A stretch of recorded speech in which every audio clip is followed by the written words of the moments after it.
Of course, the fifth straight NEC championship for this team. You've been a part of all five. This is your second as head coach. What's the challenge, maybe, of just like sustaining that level of, I guess, effort? For longer than 5 seasons. You've had so many like starting players start it all. Like as a coach, how do you handle that?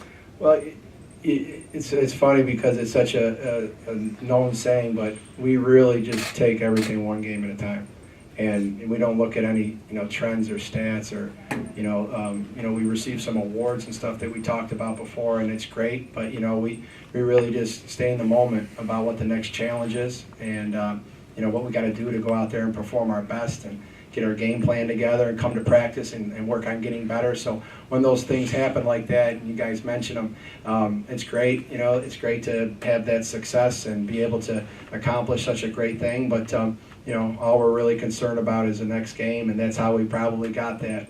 To get those championships, just focusing on the next task. And only 2 programs in NEC history have won 3 straight. What would it say about Robert Morris to get that 3rd straight?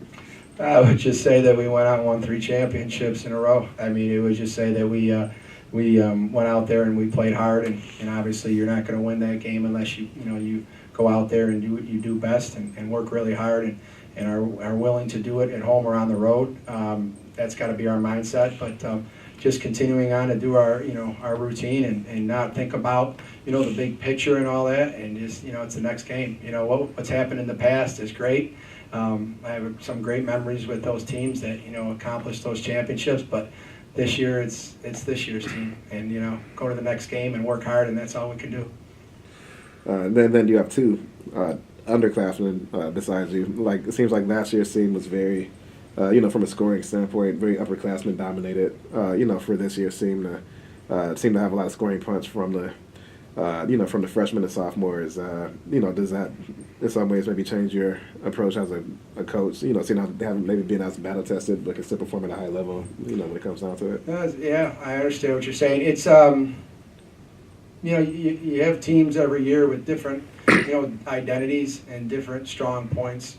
One thing I've learned over my years is that you got to play to your strengths, but you got to teach development, and you got to teach student athletes to be accountable to learn what we're doing, and the fact that last year upperclassmen really did a great job for us and did a great job in the conference tournament.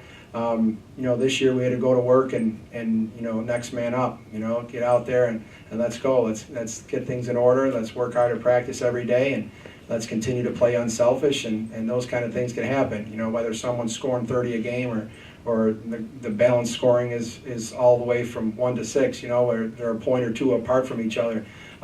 It's about playing unselfish and playing free.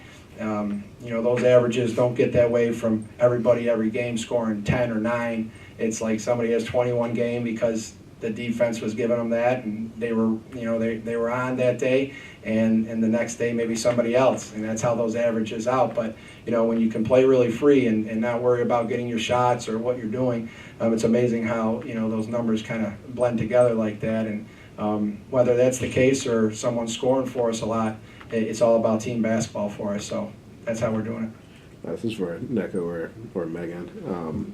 On yesterday, you guys built a double-digit lead in the first quarter, and then really when you look at the score from each quarter on, it was pretty even. Today, first 3 quarters, you add on 10 points to each quarter. What was maybe the difference for you guys today compared to yesterday? Yesterday we came out and we played, but we felt like we didn't play for the full 40, so our goal was to come out today and play for the full 40. So we just focused on each possession, and whatever came, we just kept playing.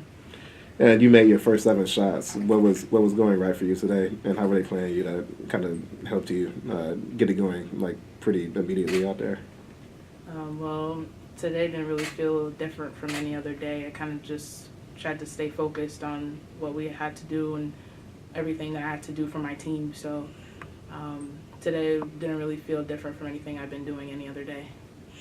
And then Megan, of course, I'm sure ups and downs come with your first year on the program, but How has the season been for you? And just to be able to have a performance like this to help clinch that 5th straight, how does that feel? Yeah, the season's been up and down, but Coach B always talks about playing free, so every day I go out and try to play it free and work on defense, and offense comes naturally throughout the team and just flows. Have you always been a good 3-point shooter?